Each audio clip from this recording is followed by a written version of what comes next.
رسول اللہ صلی اللہ علیہ وسلم نے فرمایا سب سے بہترین نماز داؤد علیہ السلام کی نماز ہے. وہ نصف رات سوتے تھے, تہائی رات جاگتے تھے اور رات کا چھٹا حصہ سوتے تھے. یعنی پہلے کچھ دیر سو جاتے اور پھر درمیان میں جاگتے, پھر آخر میں پھر سو جاتے. تو اس طرح پھر ان کی تھکاوٹ بھی نہیں ہوتی. جو رات کے بالکل ارلی حصے کا سونا ہوتا ہے نا, وہ اگر انسان کو مل جائے تو وہ اتنا زبردست ہوتا ہے گویا وہ انسان ساری رات سو چکا, کئی گھنٹوں کی نیند کے برابر ہوتا ہے. اس میں تھکاوٹ جلد اترتی بنسبت پچھلی رات سو. صحابہ کا قیام. عائشہ رضی اللہ تعالیٰ عنہ سے روایت ہے, انہوں نے فرمایا نبی صلی اللہ علیہ وسلم نے ایک شخص کو مسجد میں قرآن پڑھتے سنا تو فرمایا اللہ اس پر رحم کرے, مجھے اس نے اس وقت فلاں فلاں آیت یاد دلا دی ہے جو میں فلاں فلاں سورت سے بھول گیا تھا. عباد اللہ بن عبداللہ نے حضرت عائشہ رضی اللہ تعالیٰ عنہ سے یہ اضافہ بیان کیا ہے کہ نبی صلی اللہ علیہ وسلم نے میرے گھر میں نماز تہجد پڑھی تو آپ نے عباد کی آواز سنی جو مسجد میں نماز پڑھ رہے تھے. آپ نے فرمایا عائشہ کیا یہ عباد کی آواز ہے؟ میں نے عرض کیا جی ہاں. آپ نے دعا فرمائی اے اللہ عباد پر رحم فرما. کیا خیر خواہی تھی نبی صلی اللہ علیہ وسلم کہ اپنے ساتھیوں کے بارے میں جب سنتے تھے تو وہیں ان کی غیر موجودگی میں بھی ان کے لیے دعا کرتے. تو ابھی آپ نے کہا نا کہ جگہ جگہ روشنیاں, تو یہ صحابہ کے گھروں میں ایسے ہی ہوتا. صحابیات کا قیام. نبی صلی اللہ علیہ وسلم نے فرمایا مجھ سے جبریل علیہ السلام نے کہا کہ حفصہ سے رجوع کر لو کیونکہ وہ بہت روزے رکھنے والی اور بہت قیام کرنے والی ہے اور بے شک وہ جنت میں آپ کی بیوی ہے. امام احمد بن حنبل, امام بخاری, حافظ عراقی, یہ سب قیام اللیل کرنے والے لوگ تھے اور ان کے لیے ایسے ہی تھا جیسے کوئی بہت مانوس چیز ہے, یعنی بالکل روٹین کی بات تھی. تہجد کے فائدے. نمبر 1 خیر و بھلائی ملنا. جابر رضی اللہ عنہ سے روایت ہے, کہتے ہیں کہ رسول اللہ صلی اللہ علیہ وسلم نے فرمایا کوئی مرد اور عورت ایسی نہیں کہ رات کو سوئے مگر اس کے سر پہ گریں لگا دی جاتی ہے. بس اگر اس نے جاگتے وقت اللہ کا ذکر کیا تو گرہ کھل جاتی ہے, اگر کھڑا ہوا اور وضو کیا اور نماز پڑھی تو سب گریں کھل جاتی ہیں, اور وہ خوش دل ہلکا پھلکا ہو کر بھلائی کو پہنچنے والا ہوتا. یعنی جو لوگ صبح اٹھ کر یعنی صبح اٹھتے ہی پہلے ذکر کرتے ہیں, اللہ کا دعا کرتے ہیں, اگر تہجد کے وقت اٹھے ہیں تو کون سی آیات پڑھتے ہیں؟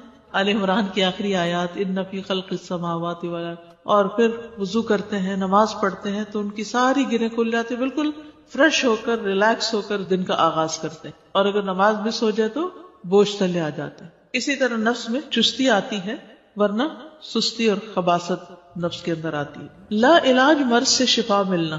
امام ابن قیم کہتے ہیں قیام اللیل حفظان صحت کے اسباب میں سب سے زیادہ نفع مند, یعنی صحت کی حفاظت کے لیے سب سے اچھی چیز ہے, اور بہت سے لا علاج امراض کو روکنے والے امور میں سے سب سے زیادہ روکنے والا ہے, اور جسم, روح اور دل کو بہت چاق و چوبند رکھنے والا ہے. یعنی لا علاج مرضوں کا علاج ہے قیام اللیل. دل کا علاج. یحییٰ ابن معاذ کہتے ہیں دل کا علاج 5 چیزوں میں ہے. نمبر 1 تدبر کے ساتھ قرآن پڑھنا. نمبر 2 پیٹ کو خالی رکھنا, یعنی بہت زیادہ نہ کھانا. نمبر 3 قیام اللیل.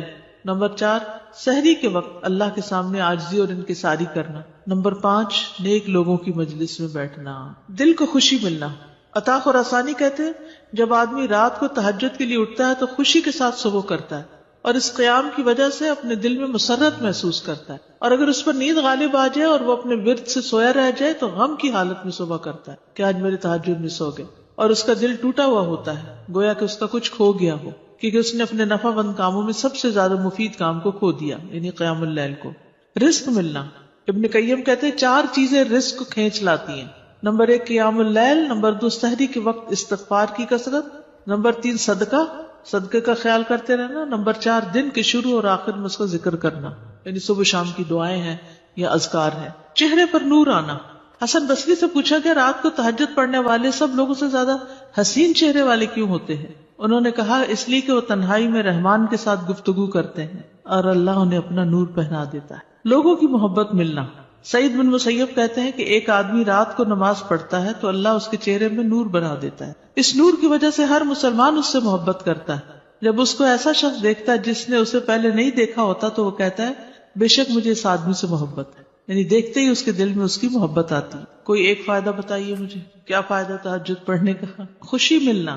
دل کا علاج. لا علاج مرضوں سے حفاظت. رزق ملنا. یس. نفس میں چستی آنا. لوگوں کی محبت ملنا. چڑچڑا پن دور ہوتا ہے, برداشت پیدا ہوتی ہے. تو جس میں برداشت پیدا ہو جائے تو پھر بہت سے اس کے دوست بن جاتے ہیں. اب دیکھیے کہ پچھلی پہر رات کو اٹھ کے صاف ستھرا ہو کے, نبی صلی اللہ علیہ وسلم کا طریقہ کیا تھا کہ آنکھ کھلتے مسواک کرتے تھے. مسواک کیا, صاف ستھرے ہوئے, پاک ہوئے, اور پھر آپ طویل قیام کرتے.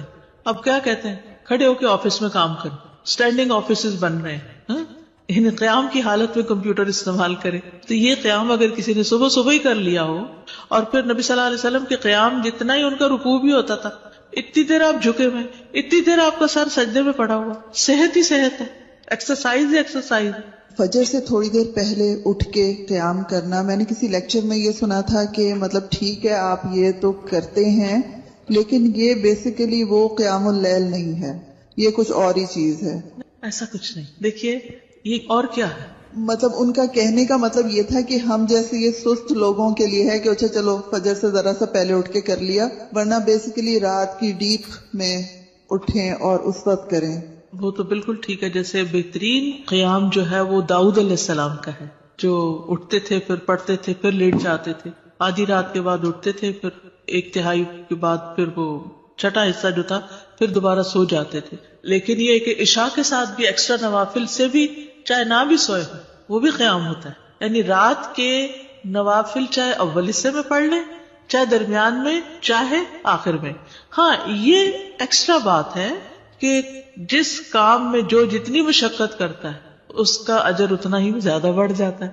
آخری وقت میں اٹھنے والوں کا کم ہے اور پہلے اٹھنے والوں کا زیادہ ہے obviously. لیکن آخری حصہ لاسٹ 1/3 جو ہے اس میں اللہ تعالیٰ آسمانی دنیا پر آتے ہیں, تو وہ اس لحاظ سے زیادہ بہتر. اور سحری کا وقت جو ہے اس کی دعائیں قبول ہوتی ہیں. تو اس لیے اس وقت کو یہ نہیں سمجھنا چاہیے کہ یہ صرف سستی کا وقت ہے, بلکہ بڑے اجر کا وقت بھی ہے. اور پھر یہ جو ہم کہتے ہیں نا کسی کو چلو 10 منٹ پہلے اٹھ کے پڑھ لو, یہ صرف اس لیے کہتے ہیں کہ 1-2 پڑھیں گے مزہ آئے گا, پھر 10 کے وہ پیچھے اور 10 چلے جائیں گے. بگننگ بھی ہے بالکل, اسٹیپ بائی اسٹیپ, تھوڑا تھوڑا. ورنہ 1-2 دن تو جذبات میں آ کے اٹھیں گے تو پھر چوتھے دن پھر سوچ پڑے ہوں گے. تہجد کا وقت عشاء کے بعد سے طلوع فجر تک, عشاء کے بعد سے طلوع فجر تک. نبی صلی اللہ علیہ وسلم نے فرمایا اللہ نے تمہیں مزید ایک نماز عطا کی ہے جو کہ وتر یعنی تہجد ہے, اسے نماز عشاء اور نماز فجر کے درمیانی وقفے میں پڑھ لیا کرو. ٹھیک ہے نا, یہ سلسلہ صحیحہ کی حدیث ہے. کب سے کب تک ہے تہجد کا وقت؟ عشاء کے بعد سے فجر تک. اٹھنے کا بہترین وقت مسند احمد کی روایت ہے, ابو مسلم سے روایت ہے کہ میں نے ابو ذر رضی اللہ عنہ سے پوچھا رات کے کس حصے میں قیام کرنا سب سے افضل ہے؟ ابو ذر رضی اللہ عنہ نے کہا میں نے بھی رسول اللہ صلی اللہ علیہ وسلم سے اسی طرح سوال کیا تھا جس طرح تم نے مجھ سے کیا. آپ نے فرمایا رات کے پچھلے پہر, یا رات کے پچھلے پہر یا نصف رات میں, لیکن ایسا کرنے والے بہت تھوڑے ہیں. یعنی مشکل ہے نا آدھی رات کو اٹھنا. آپ مثلا سوئے ہیں 10 بجے اور 12 بجے پھر اٹھ جائے تو مشکل ہوگا. رات کے آخری حصے میں قیام کرنا. جابر رضی اللہ عنہ سے روایت ہے, انہوں نے کہا میں نے نبی صلی اللہ علیہ وسلم کو فرماتے ہوئے سنا تم میں سے جسے یہ خدشہ ہو کہ وہ رات کے آخر میں نہیں اٹھ سکے گا تو وہ وتر پڑھ لے پھر سو جائے, اور جسے رات کے قیام کا یقین ہو وہ رات کے آخر میں وتر پڑھے, کیونکہ رات کے آخری حصے میں قرات کے وقت حاضری دی جاتی ہے اور یہ بہتر ہے. ٹھیک ہے, تو رات کا آخری حصہ بھی اچھا ہے. آخری پہر دعاؤں کی قبولیت کا وقت بھی ہے. عمرو بن ابسہ سے مرفوعاً روایت ہے کہ رات کی نماز 2 رکعت ہے اور رات کے آخری حصے میں دعا سب سے زیادہ قبول ہوتی ہے. رات کے آخری حصے میں دعا سب سے زیادہ قبول ہوتی ہے. نبی صلی اللہ علیہ وسلم کے اٹھنے کا وقت. مسروق سے روایت انہوں نے کہا میں نے عائشہ رضی اللہ عنہا سے پوچھا کہ نبی صلی اللہ علیہ وسلم کو سب سے زیادہ کون سا عمل پسند تھا؟ انہوں نے فرمایا وہ عمل جو ہمیشہ ہوتا رہے. میں نے کہا آپ رات کو کب اٹھتے تھے؟ انہوں نے فرمایا جب مرغ کی آواز سنتے تو اٹھ جاتے. اب دیکھیے اس وقت گھڑیاں نہیں تھی, لیکن اللہ نے نیچرلی یعنی کہ ایک وقت تہجد کا جو تھا اس میں مرغ اذان دیتا ہے تو وہ بھی ایک الارم کی طرح ہے. آپ کو پتہ ہے کراچی کا تو کچھ نہ پوچھیں, اس لیے کہ فرسٹ ٹائم کراچی میں میرے ساتھ یہ ایکسپیرینس ہوا کہ رات کے وقت کبھی بول رہے, رات کے وقت کبھی بول رہے تھے. یہ فرسٹ ٹائم میں نے دیکھا تو میں نے کہا یہ کیا ہوا ہے, یہ نہیں, میں پریشان ہو گئی جب شروع میں گئی وہاں, یہ کیا ہو رہا ہے. پھر مجھے سمجھ میں آیا کہ یہاں کراچی میں تو ساری رات ٹریفک چل رہی ہوتی ہے اور لوگ جاگ رہے ہوتے ہیں, کہ کراچی میں لوگ رات کو زیادہ جاگتے ہیں, تو وہ پھر کبھی بھی جاگنے لگے. کھانا ملتا ہے, بالکل کھانا بھی ملتا ہے. اب دیکھیں ریسٹورینٹس کے باہر وہ پرندے اڑ کے رات کے وقت آ کے بیٹھ کے جاتے ہیں, کیونکہ دن کو وہ سب بند پڑا ہوتا ہے بیچارے, ان کا رزق بھی رات کو کھلتا ہے. ان کا یعنی کہ وہ سارا سسٹم ڈسٹرب ہو چکا ہے. جیسے انسان ڈسٹرب ہو گئے تو پرندے بھی ڈسٹرب ہو گئے. حضرت عائشہ سے روایت فرماتی ہیں آپ صلی اللہ علیہ وسلم شروع رات میں سوتے اور آخر رات میں بیدار ہو کر تہجد کی نماز پڑھتے.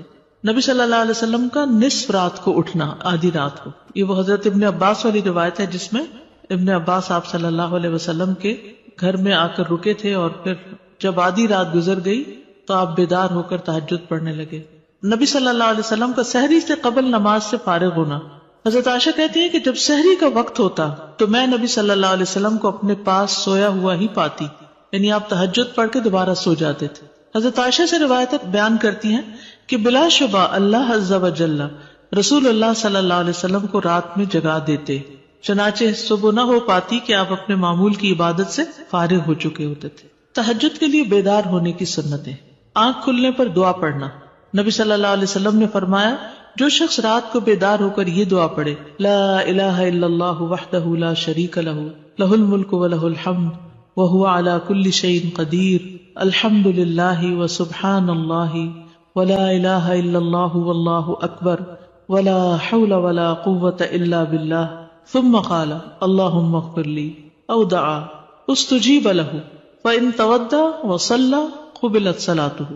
نبی صلی اللہ علیہ وسلم نے فرمایا جو شخص رات کو بیدار ہو کر یہ دعا پڑھے لا الہ الا اللہ آخر تک اور پھر کہے اللہم اغفر لی، اے اللہ میری مغفرت فرما، یا کوئی اور دعا کرے جو اس کی دعا ہے تو اس کی دعا قبول ہوتی ہے.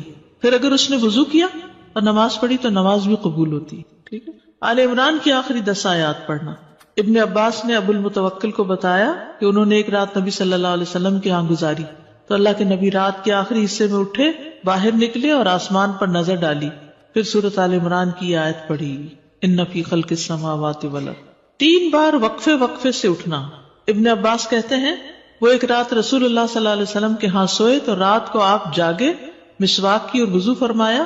آپ اس وقت یہ آیات پڑھ رہے تھے ان فی خلق السماوات والارض.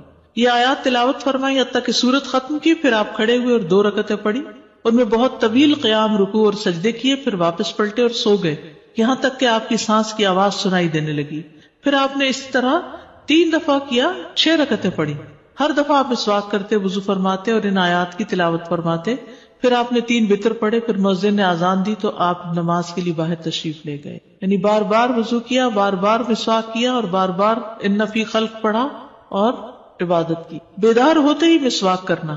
ابن عمر سے مرفوعاً مروی ہے کہ آپ صلی اللہ علیہ وسلم جب سوتے تو مسواک آپ کے پاس ہوتی، جب بیدار ہوتے تو مسواک سے ابتدا کرتے. اسی طرح جب آپ تہجد کے لیے کھڑے ہوتے تو اپنا منہ مسواک سے اچھی طرح صاف کرتے. 2 رکعتیں پڑھ کر سلام پھیرتے اور مسواک کرتے. سبحان اللہ، کس کثرت کے ساتھ منہ صاف کرتے. صحابہ کو بھی حکم دیا جاتا کہ رات کو اٹھے تو مسواک کرے. پھر درمیانہ وضو کرنا. ابن عباس سے روایت ہے انہوں نے کہا میں نے ایک رات اپنی خالہ میمونہ کے ہاں گزاری. نبی صلی اللہ علیہ وسلم رات کو اٹھے اور اپنی ضرورت کی جگہ آئے، پھر اپنا چہرہ اور دونوں ہاتھ دھوئے، پھر سو گئے اور پھر اٹھے اور مشکیزے کے پاس آئے، اس کا بندھن کھولا، پھر 2 وضو کے درمیان کا وضو کیا، یعنی ہلکا سا وضو، اور پانی زیادہ استعمال نہیں کیا اور اچھی طرح وضو کیا. پھر اٹھے اور نماز شروع کی. کم سے کم اور زیادہ سے زیادہ تعداد کتنی رکعتیں پڑھنی چاہیے؟ ٹھیک ہے. یہ بھی بڑا اہم سوال ہے. اکثر لوگ پوچھتے ہیں تہجد کتنی رکعتیں؟ تو یہ ظہر اثر وغیرہ کی طرح مقرر رکعتیں نہیں ہیں، اس میں وسعت ہے. ٹھیک ہے. کم سے کم اور زیادہ سے زیادہ تعداد. ابن عثیمین کہتے ہیں نبی صلی اللہ علیہ وسلم سے رات کی نماز کے متعلق سوال کیا گیا تو آپ نے فرمایا رات کی نماز 2 رکعت ہے، مثنا مثنا، اور آپ نے اس کو کسی تعداد کے ساتھ متعین نہیں کیا. آپ نے یہ نہیں فرمایا 4 ہے، 6 ہے، 8 ہے، 10 ہے، نہیں. کیا فرمایا؟ 2 ہے. تو جب نبی صلی اللہ علیہ وسلم نے اس کے لیے کسی گنتی کو متعین کیے بغیر کیفیت کو واضح کر دیا تو اس سے معلوم ہوا کہ نماز کا معاملہ اس بارے میں وسعت رکھتا ہے، یعنی اس میں کافی گنجائش ہے. انسان 100 رکعتیں بھی پڑھ سکتا ہے اور 1 رکعت کے ساتھ اس کو وتر بنا سکتا ہے. تو اصل بات یہ کہ انسان جتنی طاقت پاتا ہے اتنی رکعتیں ادا کر لے. ٹھیک. ابن باز رات کی نماز کی تعداد کے متعلق کہتے ہیں کہ یہ بات ہر انسان کی طاقت کی طرف لوٹتی ہے، اور نبی صلی اللہ علیہ وسلم 11 رکعت ادا کرتے اور 2 رکعت پر سلام پھیرتے. آپ علیہ الصلوۃ والسلام اپنی قرات، اپنے رکوع اور اپنے سجدوں کو لمبا کرتے تھے اور قیام اللیل کو 2 ہلکی پھلکی رکعتوں کے ساتھ شروع کرتے تھے. سب سے بہتر یہی ہے. اور اگر وہ 3، 5 یا اس سے بھی زیادہ پڑھتا تو کوئی حرج نہیں. ہر ایک اپنی طاقت کے مطابق ادا کرے گا، اس میں کوئی حد نہیں. لیکن سب سے افضل صورت 11 رکعت نماز پڑھنا ہے، 8 تہجد اور 3 وتر. نبی صلی اللہ علیہ وسلم کا رمضان اور غیر رمضان میں 11 رکعت سے زیادہ نہ پڑھنا. ابو سلمہ بن عبد الرحمن سے روایت ہے، انہوں نے عائشہ رضی اللہ تعالی عنہا سے پوچھا، اور یہ صحیح مسلم کی روایت ہے، کہ رمضان میں رسول اللہ صلی اللہ علیہ وسلم کی نماز کیسے ہوتی تھی؟ انہوں نے جواب دیا، رسول اللہ صلی اللہ علیہ وسلم رمضان اور اس کے علاوہ دوسرے مہینوں میں فجر سے پہلے 11 رکعتوں سے زیادہ نہیں پڑھتے تھے. شیخ البانی کہتے ہیں کہ صحیح نص کے ذریعے رسول اللہ صلی اللہ علیہ وسلم کے فعل سے قیام اللیل کی رکعات کی تعداد 11 ثابت ہے، اور جب ہم اس میں غور کرتے ہیں تو ہمارے لیے انتہائی واضح طور پہ ظاہر ہو جاتا ہے کہ آپ اپنی پوری زندگی اس گنتی پر قائم رہے، خواہ رمضان ہو یا اس کے علاوہ، آپ اس سے زیادہ نہیں پڑھتے تھے. جہاں 13 کی بات آتی ہے نا تو وہ 2 سنت فجر کی بھی شامل کر لیتے ہیں. حضرت عائشہ سے روایت ہے، نبی صلی اللہ علیہ وسلم رات کو 11 رکعتیں پڑھتے، 8 رکعتیں تہجد اور 3 وتر. کبھی 9 رکعتیں بھی پڑھی ہیں آپ نے، ٹھیک ہے، کبھی 7 رکعتیں بھی ادا کی ہیں آپ نے، اور 7 سے کم نہیں پڑھی، یعنی 6 پڑھ کے 1 وتر کیا ہے، 7 سے کم نہیں پڑھی اور 13 سے زیادہ نہیں پڑھی. رکعت کی ادائیگی کا طریقہ کیا ہے؟ 2 کر کے پڑھنا. حضرت عبداللہ بن عمر سے روایت، انہوں نے کہا، ایک آدمی نے پوچھا کہ اللہ کے رسول رات کی نماز کیسے ادا کی جائے؟ آپ نے فرمایا، رات کی نماز 2 رکعتیں ہیں، جب صبح ہونے کا اندیشہ ہو تو 1 وتر پڑھ لو. جب آپ تہجد پڑھتے تو ہر 2 رکعتوں کے بعد سلام پھیرتے اور 2 ہلکی رکعتوں سے آغاز کرتے. زید بن خالد جوہنی سے روایت ہے، انہوں نے کہا، میں آج رسول اللہ صلی اللہ علیہ وسلم کی نماز کا مشاہدہ کروں گا، یعنی رات کی نماز کا. میں نے دیکھا کہ آپ نے 2 ہلکی رکعتیں پڑھی، پھر 2 انتہائی لمبی، بہت ہی زیادہ لمبی رکعتیں ادا کی، پھر 2 رکعتیں پڑھی جو ان 2 لمبی رکعتوں سے ہلکی تھی، پھر 2 پڑھی جو پہلے والوں سے کم تھی، پھر 2 پڑھی جو اپنے پہلی والی رکعتوں سے کم تھی، پھر 2 رکعتیں پڑھی جو اپنی پہلی والی رکعتوں سے کم، پھر وتر ادا کیا. یعنی سب سے پہلے 2 ہلکی، پھر 2 خوب لمبی، پھر 2 اس سے کچھ کم، پھر اس سے کم، پھر اس سے کم، پھر اس سے کم. لیکن آپ کی یہ جو رکعتیں تھی بہت خوبصورت اور بہت طویل ہوتی تھی. حضرت عائشہ کہتی ہیں، ان کی خوبصورتی اور ان کی طوالت کے بارے میں مت پوچھو. پھر 4 رکعتیں پڑھتے، ان کے حسن، ان کی طوالت کے بارے میں نہ پوچھو. پھر 3 رکعتیں پڑھتے، یعنی 4 کے بعد تھوڑا سا بیچ میں وقفہ، پھر لمبے سجدے کرتے تھے. حضرت عائشہ کہتی ہیں کہ رسول اللہ صلی اللہ علیہ وسلم رات کو 11 رکعت پڑھتے تھے، یہ آپ کی رات کی نماز تھی. اس میں آپ اتنا طویل سجدہ کرتے کہ اپنا سر اٹھانے سے پہلے تم میں سے کوئی 50 آیتیں پڑھ لے. تہجد میں قرات، لمبی قرات کی فضیلت صحیح مسلم میں ہے. جابر رضی اللہ عنہ سے روایت ہے، انہوں نے کہا کہ رسول اللہ صلی اللہ علیہ وسلم نے فرمایا، فضیلت والی نماز وہ ہے جس میں قیام لمبا ہو، یعنی دیر تک کھڑے رہے. 10 آیات کی تلاوت کا اجر. رسول اللہ صلی اللہ علیہ وسلم نے فرمایا، جس شخص نے 10 آیتوں سے قیام کیا وہ غافلوں میں سے نہیں لکھا جاتا. 100 آیات کی تلاوت کا اجر. رسول اللہ صلی اللہ علیہ وسلم نے فرمایا، جس نے 100 آیات کے ساتھ قیام کیا وہ فرما برداروں میں سے لکھا جاتا ہے. رسول اللہ صلی اللہ علیہ وسلم نے فرمایا، جس نے رات کی نماز میں 100 آیات کی قرات کی اسے غافلین میں نہیں لکھا جاتا اور اسے فرما برداروں میں لکھ لیا جاتا ہے. 1000 آیات کی تلاوت کا بے انتہا اجر. رسول اللہ صلی اللہ علیہ وسلم نے فرمایا، جو 1000 آیات سے قیام کرے وہ بے انتہا ثواب جمع کرنے والوں میں لکھا جاتا ہے. مقنطرین کا لفظ آتا ہے. نبی صلی اللہ علیہ وسلم کی قرات. آپ صلی اللہ علیہ وسلم کی تہجد میں قرات مختصر ہونے یا لمبی ہونے کے اعتبار سے مختلف ہوتی تھی. کبھی آپ ہر رکعت میں یا ایھا المزمل کی مقدار کے مطابق قرات کرتے تھے، اور یہ 20 آیات والی سورت ہے، ٹھیک ہے. کبھی آپ ہر رکعت میں کیا پڑھتے؟ یا ایھا المزمل 20 آیات والی. کبھی 50 آیات کے برابر قرات کرتے تھے، اور کبھی کبھی سورۃ البقرہ اور آل عمران اور النساء بھی. تو اس سے ہی پتہ چلتا ہے کہ اس میں کوئی لگا بندہ قاعدہ نہیں کہ اتنی ضرور قرات کی جائے، حسب حالت کم یا زیادہ کی جا سکتی ہے، لیکن obviously جتنی جتنی کریں گے پھر اس کا اجر اتنا ہی مختلف ہو جائے گا. نبی صلی اللہ علیہ وسلم کا قیام لمبا ہوتا تھا. عبداللہ بن مسعود سے روایت ہے، وہ کہتے ہیں، میں نے ایک رات نبی صلی اللہ علیہ وسلم کے ہمراہ تہجد پڑھی تو آپ کافی دیر کھڑے رہے، حتیٰ کہ میں نے ایک برے کام کا ارادہ کیا. ہم نے کہا، آپ کا کیا ارادہ تھا؟ انہوں نے فرمایا، میں نے یہ ارادہ کیا کہ میں نبی صلی اللہ علیہ وسلم کو قیام میں چھوڑ کر خود بیٹھ جاؤں. تھک گئے ہوں گے. ایک ہی آیت کی مسلسل تکرار. حضرت عائشہ سے مروی، انہوں نے کہا کہ نبی صلی اللہ علیہ وسلم نے ایک رات قرآن کی ایک ہی آیت سے قیام کیا، یعنی ایک آیت بار بار پڑھتے رہے، بار بار پڑھتے رہے. اور وہ کیا آیت تھی؟ ان تعذبهم فانہم عبادک وان تغفر لهم فانک انت العزیز الحکیم. اگر تو ان کو سزا دے تو بے شک وہ تیرے ہی بندے ہیں، اور اگر تو معاف کر دے تو بے شک تو ہی غالب بڑی حکمت والا ہے. یعنی یہ تو تجھ پر، یعنی کہ ایک طرح سے رحم ہی کی درخواست کر رہے ہیں کہ تیرے بندے ہیں، تو رحم فرما دے ان پر. اسی طرح سورۃ الاخلاص کی تکرار، بار بار ایک ہی سورت. پھر اسی طرح جہری اور سری دونوں طرح سے قرات کرنا جائز ہے. آپ چاہیں تو تہجد میں بلند آواز سے تلاوت کریں، چاہیں تو دل میں پڑھیں. غزیف بن الحارث سے روایت ہے کہ میں نے عائشہ رضی اللہ تعالی عنہا سے کہا، کیا آپ نے دیکھا کہ رسول اللہ صلی اللہ علیہ وسلم قرآن اونچی آواز سے پڑھتے تھے یا خاموشی سے؟ فرمایا کبھی اونچی آواز سے پڑھتے، کبھی دھیمی آواز سے. میں نے کہا اللہ اکبر، تمام تعریف اللہ کے لیے جس نے اس معاملے میں وسعت رکھی. اب یہ اختلاف نہیں، کیا ہے؟ وسعت ہے. ابو ہریرہ سے روایت ہے، وہ بیان کرتے ہیں کہ نبی صلی اللہ علیہ وسلم رات کو کبھی بلند آواز سے اور کبھی دھیمی آواز سے قرات کرتے. ابن عباس کہتے ہیں کہ نبی صلی اللہ علیہ وسلم کی قرات اس قدر بلند ہوتی کہ صحن میں بیٹھا آدمی سن سکتا تھا جب آپ گھر میں یعنی کمرے میں ہوتے تھے. حضرت عائشہ سے مروی ہے کہ ایک شخص رات کو اٹھا اور قرات کرنے لگا.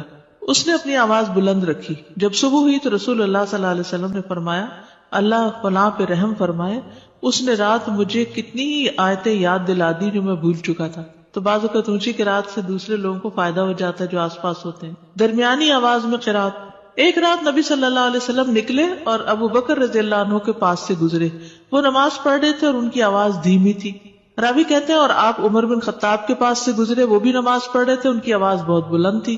کہتے ہیں جب وہ دونوں نبی صلی اللہ علیہ وسلم کے پاس اکٹھے ہوئے تو آپ نے فرمایا اے ابو بکر، میں تمہارے پاس سے گزرا، تم نماز پڑھ رہے تھے اور تمہاری آواز دھیمی تھی. انہوں نے کہا اللہ کے رسول، میں نے جس سے مناجات کی اسے سنایا، یعنی جس سے میں بات کر رہا ہوں اس کو تو دھیمی آواز بھی سن جاتی. کہتے ہیں پھر آپ نے عمر سے کہا میں تمہارے پاس سے گزرا اور تم بلند آواز سے نماز پڑھ رہے تھے. انہوں نے کہا اللہ کے رسول، میں سوتے کو جگا رہا تھا اور شیطان کو بگا رہا تھا. بس نبی صلی اللہ علیہ وسلم نے فرمایا اے ابو بکر، اپنی آواز کچھ بلند کیا کرو، اور اے عمر، تم اپنی آواز کچھ دھیمی رکھا کرو. درمیانی چیز. لیکن یاد رکھیے کہ دوسرے کو اذیت نہیں دینی چاہیے. اگر کوئی سو رہا ہے اور وہ چاہتا ہے کہ ہم اونچا نہ پڑھیں تو پھر اونچا نہ پڑھیں. یا کوئی اور بھی تہجد پڑھ رہا ہے، یعنی ایک ہی کمرے میں ہسبینڈ وائف دونوں پڑھ رہے ہیں اور دونوں ہی اپنی اپنی اونچی کر رہے ہیں تو کسی کی کوئی بات سنائی نہیں دے گی. ابو سعید کہتے ہیں کہ رسول اللہ صلی اللہ علیہ وسلم نے مسجد میں اعتکاف فرمایا. آپ نے لوگوں کو سنا کہ اونچی آواز سے قرات کر رہے تھے. آپ نے پردہ ہٹایا اور فرمایا خبردار، بے شک تم سب کے سب اپنے رب سے مناجات کر رہے ہو، مگر تم میں سے کوئی دوسرے کو ہرگز ایذا نہ دے، کوئی کسی کو تکلیف نہ پہنچائے، اور قرات میں اپنی آواز دوسرے پر بلند نہ کرے. یا فرمایا نماز میں، یعنی دو لوگ پڑھ رہے ہیں تو کوئی ایک دوسرے سے اونچا کرنے کی کوشش نہ کرے، اپنی اپنی نماز پڑھی جائے. ٹھیک ہے، اس میں وسعت ہے. اونچی آواز سے پڑھ سکتے ہیں اور نیچے سے، لیکن پسندیدہ کیا ہے؟ درمیانی آواز سے پڑھنا.